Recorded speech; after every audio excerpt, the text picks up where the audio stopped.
Salam herkese. Ben Fəxri Əsadov ve yeni videomuza hoş geldiniz. Millət, bugünləri sizler için Hyundai'nin N ailəsinin 2 üzvünü getirmişik. Hatta 2 agresif üzvünü getirmişik. Yanımızda Veloster N ve Elantra N var. Bu videomuzda her iki avtomobili müqayisə eləyəcəyik. Görək hansı daha sürətlidir, hansı daha performanslıdır, hansı daha gündəlik bizə daha uyğundur ve hansı daha zövqlüdür. Hazır olun, başlayırıq.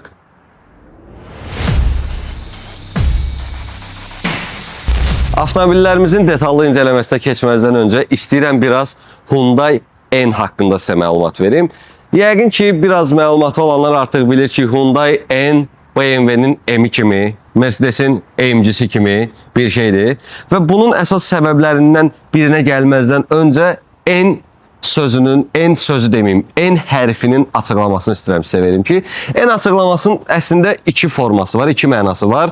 N yəni Namyang. Namyang Hyundai'nin Cənubi Koreyada olan Arge mərkəzinin adıdır. Və ikinci N'dəki biraz fikirləşsəz məncə siz də tapa bilərsiniz, hətta sizə vaxt da verirəm. Bəli, Nürburgring. N işarəsi, yəni həm Namyang, həm də Nürburgring deməkdir. Bu da o deməkdir ki, Hyundai'nin N modelləri Nürburgring trekində tam formada test olunub. Amma indi soruşsanız ki, tamam da bu Hyundai illərdir müxtəlif avtomobillər istehsal eləyib. Avtobusundan tutmuş, nə bilim, cifinə kimi, kupesinə kimi, sedanına kimi, taksi maşınına kimi hər şey istehsal eləyib. Amma nə oldu ki, birdən-birə N məsələsi oldu? Çox sadədir. Çünki Hyundai N'də də BMW M-in barmağı var, necə deyərlər. Çünki 2015-ci ildə Albert Birman, BMW M-in qurucusu deyərdik, departament müdürü deyə bilərik. 2015-ci ildən Hyundai qrupa dəvət olundu və Hyundai'da işləməyə başladı. Və bununla da artıq Albert qardaşımız Hyundai N seriyasını çıxartmağa başladı. Və bununla da istədikləri oydu ki, bu brendə biraz image versinlər və bu brendə biraz sportivlik, dinamiklik qatsınlar. Və məncə bunu da əldə etmiş oldular. Hal-hazırda sizin üçün 2 ədəd N modeli çəkirik. Amma yanımda gördüyünüz Veloster N, Elantra N, bununla da N seriya bitmir. A20 N var. Əsasən Türkiyə bazarında biz bunu görürük. Sadəcə orada biraz litraj aşağıdır. 1.6 litr həcmində mühərriklə təchiz olunub. Bundan savayı i30 N var. Əsasən sağ sükanlı, belə deyim, Avropa EU-spec deyə bilərik. Avropada satışı məqsəd yönlü sayılan bir modeldir. Amma yanımda gördüyünüz avtomobillər əsasən də bu balaca Şimali Koreyanın ulduzuna çevrilmiş bir şeydir. Amma bunu da deyim ki, bunun da yüngülvarı qadağası var. Kaliforniyada, Texasda bu avtomobillərin idarə etməsində biraz yaxşı baxmırlar, qadağa var deyirlər. İndi orada olmamışıq, bilməm, yolda qayı saxlayır yoxsa yox, amma səbəb isə avtomobilin səsinin normadan artıq olduğunu deyirlər. Və hətta deyirlər ki, bu avtomobilimiz 2022-ci ildə, 2024-cü il Elantra N'lərdə artıq səsi biraz da olsun boğublar ki, rahat bütün ştatlarda avtomobili idarə edə bilsinlər. Məncə artıq siz anladınız ki, hər iki avtomobil Amerika bazarı üçün istehsal olunmuş avtomobillərdir. Hansı ki, biz bu avtomobillərdə Amerikanka dediyimiz faralarda olan atratelləri də görə bilirik. Məncə bu qədər tarixçəyə getdik, bəs eləyər, artıq keçək avtomobillərimizin detallı incələməsinə. Elə ilk öncə istəyirəm başlayaq kapotumuzun altından. Avtomobillərimizin gördüyünüz kimi kapotunu açmışıq. Mühərriklər hazır vəziyyətdə bizi gözləyir. Onu da qeyd edeyim ki, hər iki avtomobil, nə bilim, dırnağına kimi, ucundan dırnağına kimi tamamilə stokdur. Yəni intake falan heç nə olunmayıb, katlar üstündədir. Yəni birazdan səslər eşidə bilərsiniz. Ona görə öncədən deyirəm ki, avtomobil hamısı, yəni zavod necə buraxıb o formadadır, heç bir-birindən fərqi də yoxdur. Və əslində bu mühərriklərə görə biz bu avtomobillərin elə ikisini bir videoda çəkirik ki, çünki bu avtomobillər eyni mühərriki, eyni transmisiyanı və eyni reduktoru paylaşır. Gəlin daha yaxından baxaq. Yanımızda elə açan kimi Hyundai'nin N logosunu görürük. N turbo olaraq qeyd olunub. 2 litr həcmində 4 silindirli, yəni Riad'ın 4 silindirli, 280 at gücündə çox maraqlı bir mühərrikimiz var. Hansı ki, Hyundai'ı, belə deyim, fanatları məncə artıq bilir ki, Hyundai illərdir WRC-də yarışırdı. O uçan ralli maşınlar var, uçub gelirdi falan. Hansı ki, o vaxtdan artıq Hyundai özünü yavaş-yavaş göstərməyə başlamışdı və günümüz reallığı ilə artıq WRC-də öyrəndikləri, GT yarışlarında öyrəndikləri praktikaları yavaş-yavaş standart, gündəlik, legal, yəni road legal avtomobillərə transfer ediblər və bu günlərdə bu avtomobillər sizə çəkilir. Gəlin daha ətraflı baxaq. 280 at gücümüz var. Turbo şarjlıdır təbii ki, hər iki mühərrikimiz. Bar olaraq avtomobilin sahibi 1.1 deyir, amma biz yuvarlaqlaşdıraq onu 1 bar olaraq qeyd edirik və hər iki avtomobildə də NGS, yəni belə desək qaqa, boost knopkası var. Boost knopkasını da irəliləyən dəqiqələrdə avtomobilləri idarə edəndə təbii ki, sizə göstərəcəm. Boost knopkası nədir? Avtomobilin at gücünü 20 saniyəlik 10 at gücü artırır. Bu bizə nəydə köməklik eləyə bilər? Ötmə zamanı ola bilər və yaxud da ki, yüngülvari tərpənmək istəyəndə biraz sürətli tərpənmək üçün falan bu tip söhbətlərdə boost knopkası necə deyirlər bizim işimizə yarayır. Transmissiya hissəsinə gələndə isə DCT, Dual Clutch, BMT, MTN, H. yəni robotlaşdırılmış mexaniki transmissiya var və 8 irəli avtomat transmissiyamız var və reduktor hissəsinə də gəldikdə NELSD. LSD-ni bilirik, Limited Slip Differential, yəni blokirovka most. I məsələsi artıq orada biraz işləri dəyişir. Çünki artıq bizdə reduktorlar elektron formadadır və onu da qeyd edeyim ki, elektron formada olmasının ən böyük müsbət cəhətlərindən biri də avtomobili trekdə sürəndə, misal time attackda sürəndə sola dönmə ediriksə, misal üçün hansı hissədəsə začepi itirirsə, belə deyim, sürüşmə varsa, artıq avtomatik elektron beyinə məlumat verdi. Beyindən gələn məlumat əsasında tez bir anda hansı bu, belə deyim, blokirovka sayəsində eyniləşmə baş verir və siz bu avtomobillərlə döngələri rahatlıqla dönə bilirsiniz. Yəni, uzun sözün qısası, bu günləri 280, biraz barmaq eləsə 300 at gücündə 2 ədəd Koreya avtomobili çəkirik. Kapotu bağlayaq, davam edək. İndi keçək avtomobillərimizi tək-tək individual formada incələməyə. Elantra N-dən başladıq. Son illərdə çox populyardır bizim ölkəmizdə. Təəssüflər olsun ki, nə Elantra N-i, nə də ki Veloster N-i rəsmi Hyundai gətirmir. Yəni, siz əgər N sahibi olmaq istəyirsinizsə, ya Koreyadan ala bilərsiniz, ya da Amerikadan ala bilərsiniz. Məsləhət olaraq onu deyə bilərəm ki, Amerikadan almaq həm daha biraz büdcə dostu ola bilər, həm də ki, Amerikadan gələn, yəni Amerikanka N-lərdə gördüyünüz sport oturacaqlar, yəni kofş dediyimiz oturacaqlarla gəlir. Məncə, yəni, olması olan budur da, yəni bu oturacaq gəlməli idi bunda və Amerika bazarı üçün də hazır gəlir. Və bir xırda nüansda nəzərinizə çatdırmaq istəyirəm ki, Elantra N-Line var, Elantra N var. Burada hiss eləyirik ki, Albert müəllim yenə də BMW-də yadında qalanları yadına salıb ki, həmin söhbəti Hyundai-da da eləyib. Bir növ BMW-nin M-Tech və yaxud da ki, M olaraq fərqini biz Hyundai-da da görə bilirik. N-Line ilə N-in fərqi əslində tamamilə, yəni başqa-başqa maşınlardır. Texniki cəhəti qoyuram vapşı kənara.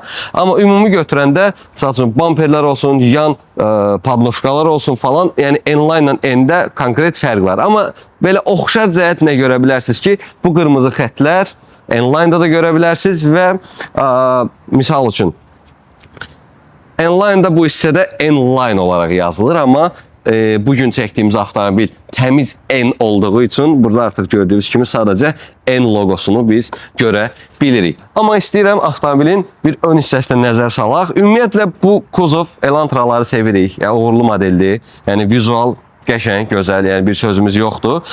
Və N olduğu üçün bizim ön bamperimiz fərqlidir. Burada bir N logosunu görə bilirik və bu hissədə radiator barmaqlıqlarında çoxlu, bolluca hava, belə deyim, kanallarımız var və kənarlarda da, belə deyim, aktiv görünsə də əslində bunlar bağlı plastiklərdir. Yüngülvari bu hissələrdə bəlkə də nəsə var, deyən qoy bir yoxlayaq. Nəsə var, burada deyəsən nəsə var. Amma bir şeydən nəzərə çatdırım ki, avtomobil bir dinamik, gündəlik sürüləsi şəhər içi avtomobil olduğu üçün bu avtomobildə həmin bizim bu DCT transmissiyamızı soyuda bilmək üçün əlavə bizim radiatorumuz var və bundan savayı avtomobilin interyerində, yəni dashboardda biz korobkanın istiliyini falan bunları da görə bilirik, turbonun boostunu görə bilirik və s. kimi. Onu zaten avtomobili idarə edəndə daha ətraflı məncə danışarıq. Faralarımız elə videoya başlarında qeyd etdiyim kimi Amerikanka olduğu üçün belə burada Amerikanka işıqlarımız var. N-ə məxsus 19 ölçüdə yüngül lehimli alüminium disklərimiz var. Çox istəyərdim ki, burada bir əyləc sistemində bir Brembo falan görək. Yəni, nə bilim, Continental-la danışa bilərdilər bəlkə, ən azından Brembo'dan nəsə alıb bura taxa bilərdilər. Misal üçün, mən bir Hyundai N sahibi olsam, çox istəyərdim ki, buna bir əyləc upgrade eləyim. Məncə, bir tık arxada qalmış ola bilər deyə düşünürəm. Və onu da qeyd edeyim ki, avtomobil DCT 8 irəli olmasına baxmayaraq, siz 6 irəli mexaniki sürətlər qutusu ilə də bu avtomobili ala bilərsiniz, tapsaz. Hansı ki, səhv etmirəmsə, bizim ölkədə də bir ya iki dənə deyəsən var, yəni bir dənə nağdı var, görmüşəm. Ümumi avtomobilə baxanda podnoşka fərqini görə bilirik. N olaraq, misal üçün, burada lükumuz var. Bu tipli avtomobillərdə əslində öyrəşməmişik. Yəqin Albert müəllim bunu gələcək illərə artıq fikirləşir ki, N biraz da oturuşsun, özünü tutsun, sonra N Competition Package adı ilə falan, karbon damla falan verərik. Məncə belə fikirləri var, amma maksimum tapa biləcəyiniz lüksüz versiyası var. Daha biraz da yüngül olsun, istəyirsinizsə. Ümumi görüntü bu formadadır. İstəyirsiniz keçək artıq avtomobilimizin arxa tərəfinə egzoz başlıqları artıq avtomobilin N olduğunu birəbir göstərir. Gəlin.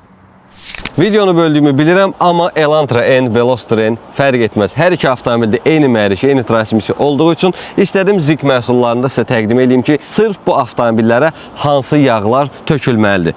Elə başlayaq Zik'in GFD 7585-indən. Əgər sizin N modeliniz mexaniki sürətlər qutusu iləndirsə, o zaman GFD 7585-dən istifadə etməyiniz tövsiyə olunur. Yox, əgər avtomat korobka, yəni DCT, dual clutch transmisiyadan istifadə edirsinizsə, DCTF multidən bəlkə tövsiyə edirəm istifadə etməyinizi. Çünki bu yaxınlarda M4 CS-də də bizdə də DCT olduğu üçün transmisiya bu yağdan mütləq şəkildə istifadə eləyəcəyik. İndi isə keçək mühərrik yağına. İstehsalçı tərəfindən 0.30 tövsiyə olunsa da, mən sizə Zik Oil'un 5.30-unu tövsiyə edirəm. Nəyə görə deyə soruşsanız, nəzərə alsaq ki, biz Amerikada yaşamırıq, Bakıda yaşayırıq, çoxlu tıxac olur. Svetoforda dayanırsan, durursan və bizim millət xoşlayır elə svetofordan necə var tərpənməyi. Ona görə də bizə möhtəşəm, yüksək tərkibli bir qoruma lazımdır. Ona görə də 5.30 məsləhət görürəm, top seriyanın 5.30-unu. Çünki PAO tərkiblidir, tamamilə sintetikdir. Zaten Zik'in bütün məhsulları tamamilə sintetikdir və top 5.30-da H-taşıyız indeksi 3.5-dən yuxarıdır. Bu da bizim mühərrikimizə maksimum qoruma təşkil eləyir, belə deyərdim. Ona görə də 5.30-dan istifadə etməyiniz məsləhətdir. Və yaxud da ki, deyə bilərsiniz ki, ay fəxri, mən Elantra sürmürəm, mən başqa maşın sürürəm. Onun üçün də Zik Oil Azərbaycana yazırsınız, sizin avtomobilinizə uyğun məhsullarda sizə deyirlər, rahatlıqla istifadə eləyə bilərsiniz. Çünki hardasa bir də yaxındır mən istifadə eləyirəm və çox razıyam, sizə də məsləhət görürəm. İndi isə davam edirik. Arxa hissəyə nəzər salan kimi dərhal Elantra N olduğunu biz bilirik. N-line ilə səhv salmayın, yenə də deyirəm. Çünki bizim burada qəribə, maraqlı, belə Legodan yığılmış kimi görünən bir spoilerımız var. Arxa hissədə N logosunu görürük. Elantra yazılıb və əsas məsələ, əsas fərqləndirən cəhətlərdən ən başlıcası deyərdim. Bizim 2 ədəd yanlarda olan iri səs boğucu çıxışımız həqiqətən iridir. Yəni, belə deyim də, indi əlimi kirlətmək istəmirəm, yumruq rahat belə də keçər içəriyə. Bagaja da bir dənə nəzər salaq. Bilməm, bagaj təmizdir. Misal üçün, bagajda nə kimi fərq görə bilirik? Arxa hissəyə nəzər salsaq, arxada rolbar var.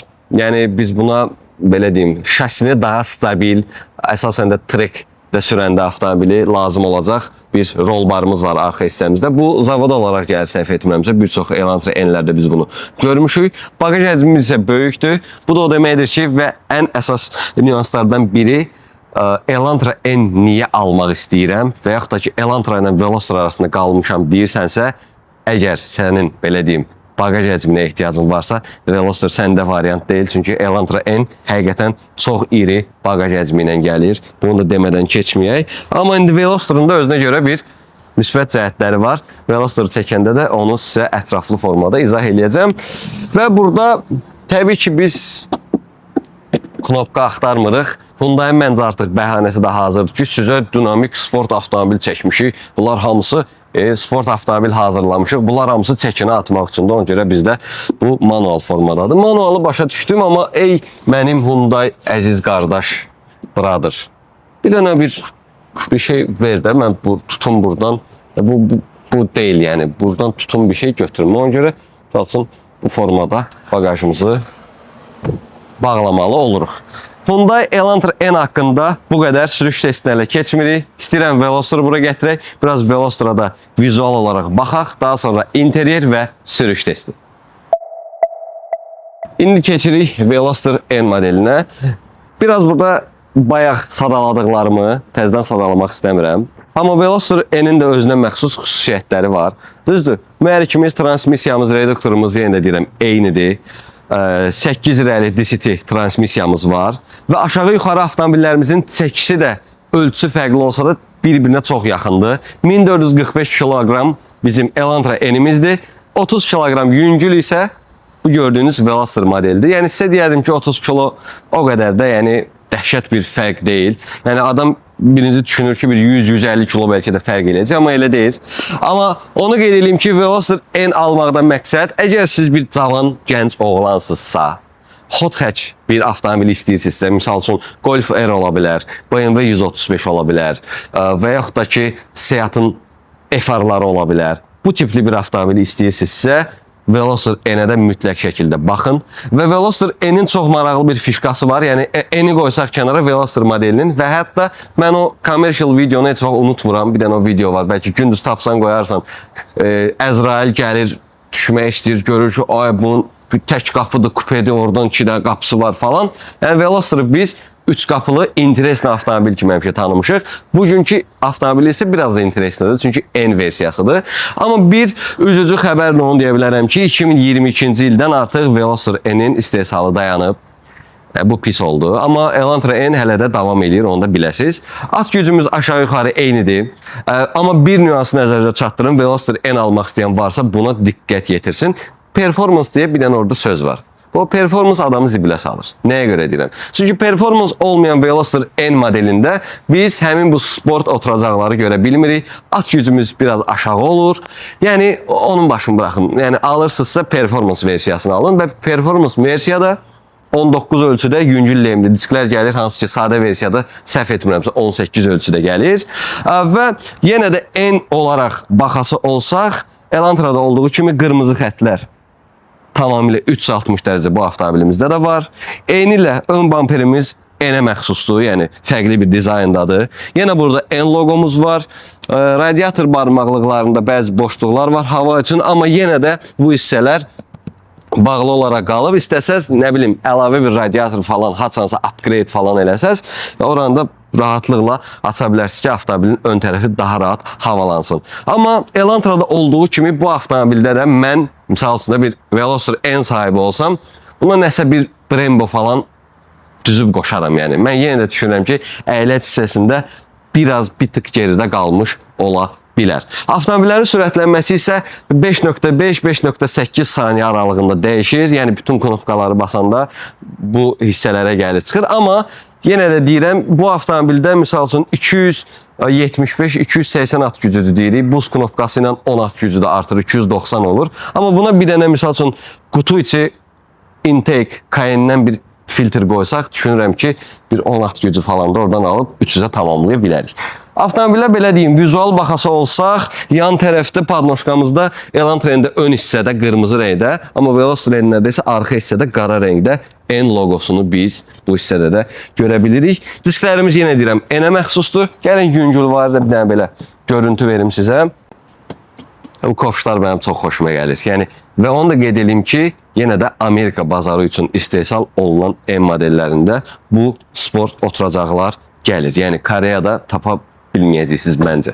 Lükumuz yoxdur, super, çəki atmaq üçün əladır və keçək avtomobilin maraqlı görüntüsü. Bu avtomobilin düşünürəm ki, arxa hissəsi daha maraqlıdır. Mən deyərdim ki, bunun arxa bamperini elə Elantra N-ə biraz bənzədiblər. Yəni, hatchback avtomobilə formalaşdırıblar arxa hissəsini. Çünki eyni egzoz çıxışı, eyni ölçüdə bizim Veloster N modelimizdə də var. Gördüyünüz kimi sağ-sol olaraq diffuser və qırmızı xəttimizdə, necə deyərlər, öz yerində. Yuxarı hissəyə qalxanda tən ortada Veloster yazılıb, hansı ki orada Elantra yazılmışdı. Yenə eyni yerdə bizim N logomuz var. Və bir dənə də maraqlı, misal üçün bu spoiler daha maraqlıdır.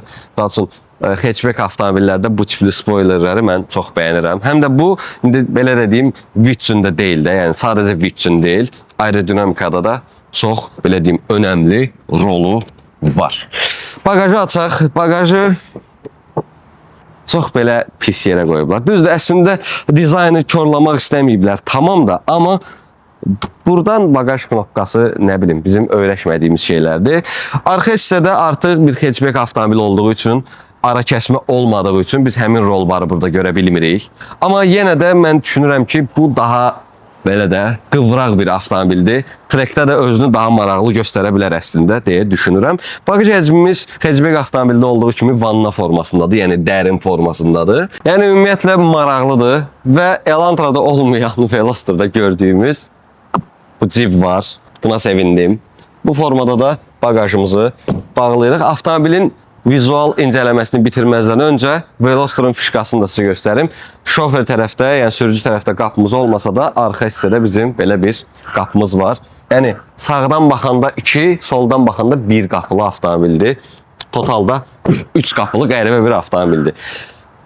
Veloster'da bu formada məncə artıq avtomobillərin sürüş testinə başlaya bilərik. Hazırsınız? Qulaqcıqla qulaq asırsınızsa biraz xodunu alın, çünki egzoz səsi qulaqları biraz cırmaqlaya bilər. Getdik. Bir dənə bilet almaq üçün 10 dənə sayəti gəzirsən, ay görüm filan reys harda ucuzdur, harda daha sərfəlidir. Artıq bunlara ehtiyac yoxdur. Çünki hamısı bir yerdədir. Aviasales.az-da. Bunun üçün isə sadəcə aviasales.az-a daxil olmaq kifayət eləyir. Çünki Aviasales bilet satmır. Ən ucuz bileti tapır. Deməli, ilk növbədə başlayırıq Veloster N-dən. Belə bir açarımız var. N yazısıdır.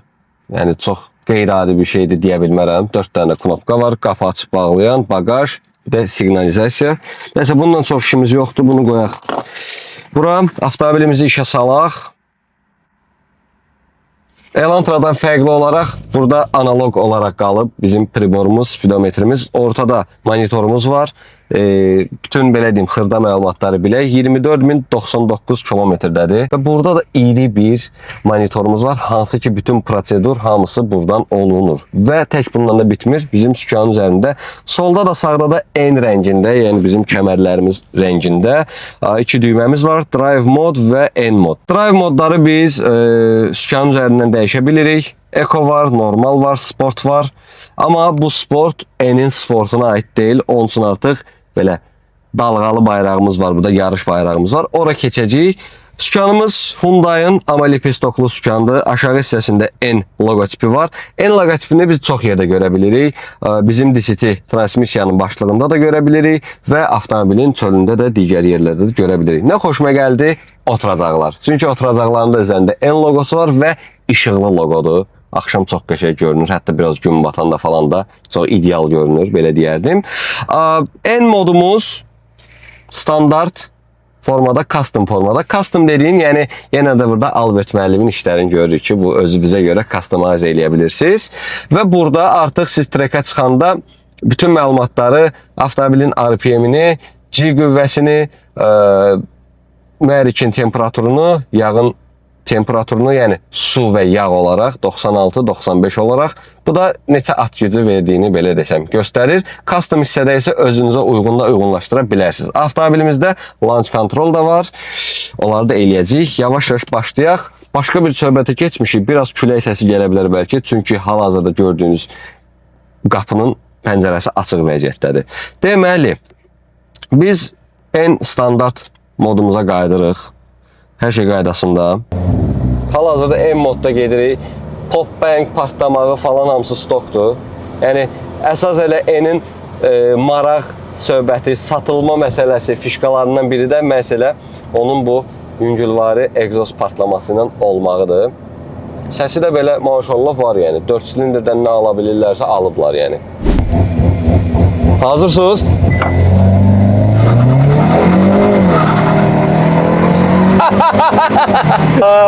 Maraqlı. Koreyalılar işi bilir. Öyrəniblər. Albert də biraz öyrədib. Maraqlı. Üz ifadəm biraz dəyişdi, yəni. Yalan deməyim. Gözləmirdim. Belə maraqlı belə qazıya getdik. Normal şəkildə artıq sürə bilirik. Azdır da D rejimindəyik. DCT-ni imkan veriyor özü istəyəndə dəyişsin.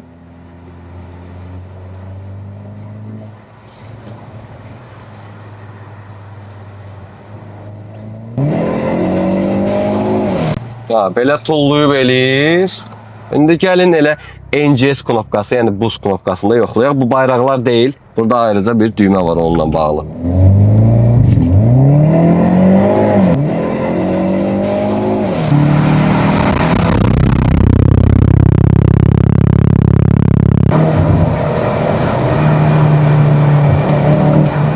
Boost bitməyinə 5-4.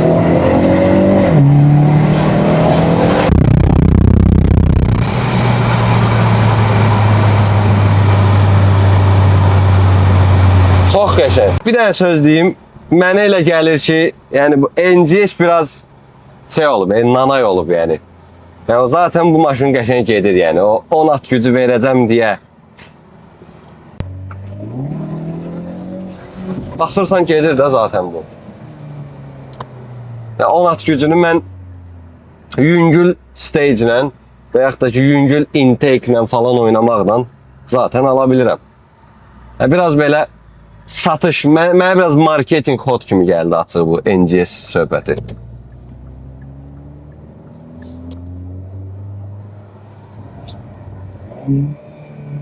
Və NGS-siz zatsız bir.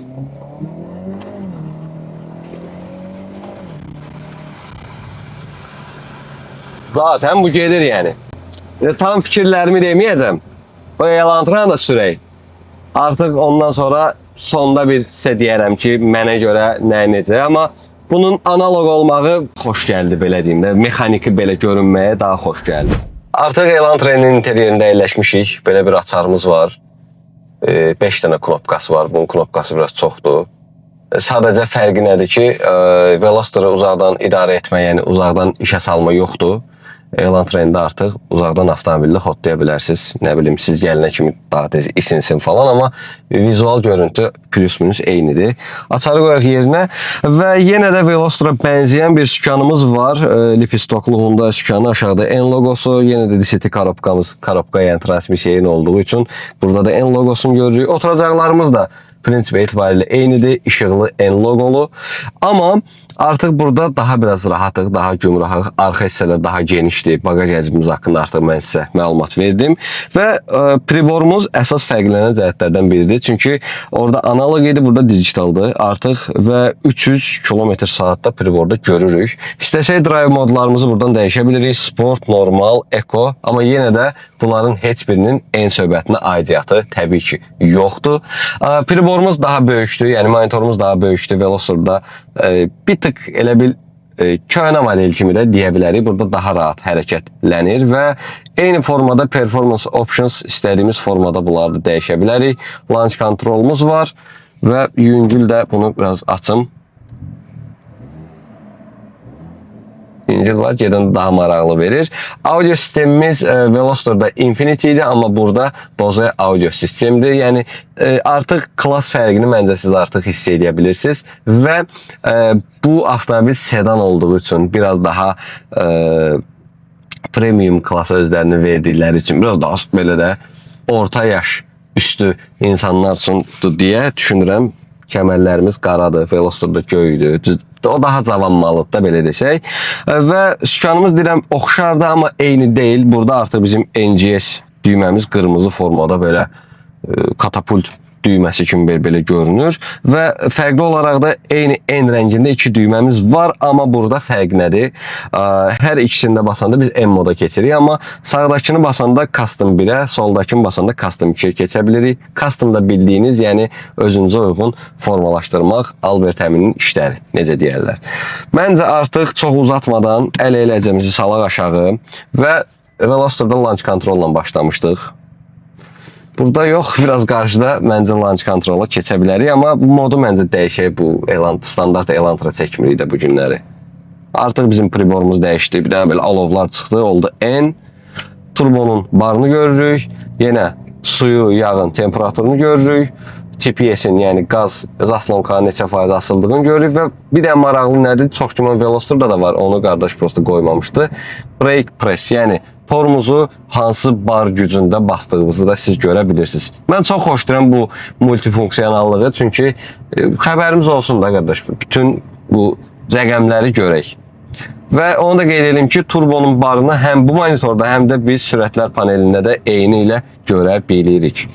Burada yüngül var, indi launch eləyəcəyik. Veloster'da yaşadığım hissləri bilməm, burada yaşaya biləcəm, yoxsa yox. Gəlin, yoxlayaq. BYD aparırdı bizi, Allah köməyimiz olsun. Launch control aktiv. Tormuzu axıra kimi basırıq. Launch control da 3000 oborotda olmalı, səhv etmirəmsə.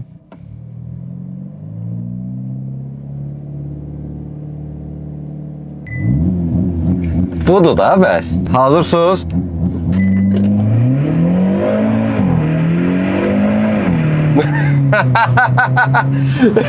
Uşaqlar, təkərlər biraz zəif olduğu üçün ön təkər avtomobildə. Ona görə fikir versəz belə səslər gəldi. Amma nə yalan deyim, Veloster məncə bəlkə də təkər söhbətdə olur. Çünki tutunamadıq. Yüngül qoxu da gəldi. Tutuna bilmədim. Yəni yaxşı şporu təkərlə məncə bu ləzzətli gedər. Amma biz yenə də sürüşümüzə davam edirik.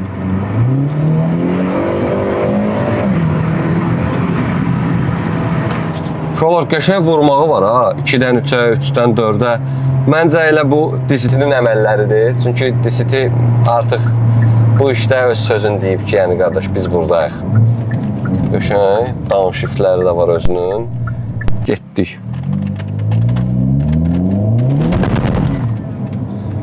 Allah deyən təkərimiz yoxdur uşaqlar.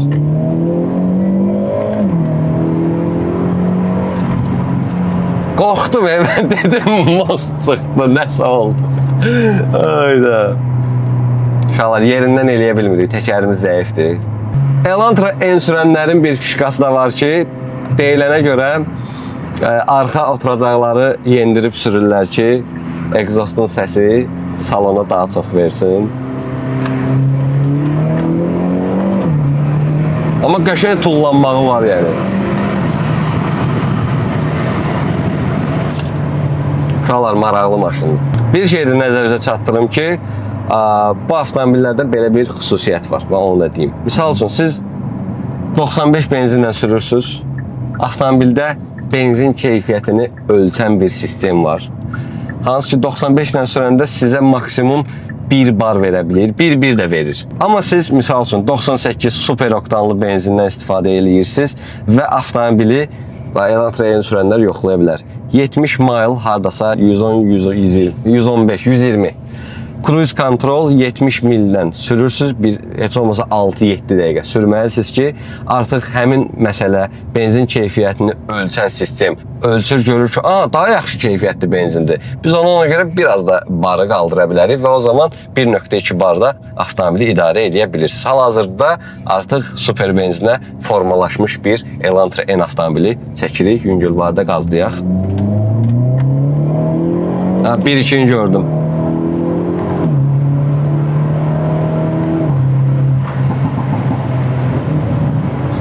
Part çox maraqlıdır. Və nəzərinizə çatdırım ki, katalizatorlar falan hamısı üstündədir. Yəni heç bir sonradan müdaxilə falan da yox. Zavod bunu buraxır ki, qardaş, alın sürün. Bununla qəşəng taymat eləmək olar. Amma çox eləmirik. Niyə? Çünki təkərimiz o qədər də şporlu deyil, Rəşad demiş. Videomuzu sonlandırmazdan öncə istəyirəm hər iki avtomobilin yerində səs boğucu sistemini də sizə qulaq astırım. Çünki bunları sizə qulaq astırmasam, maraqlı kommentlər gələcək, bilirəm. Ona görə də hazırsınızsa, Veloster'ın səsinə birinci qulaq asaq, eşidirik.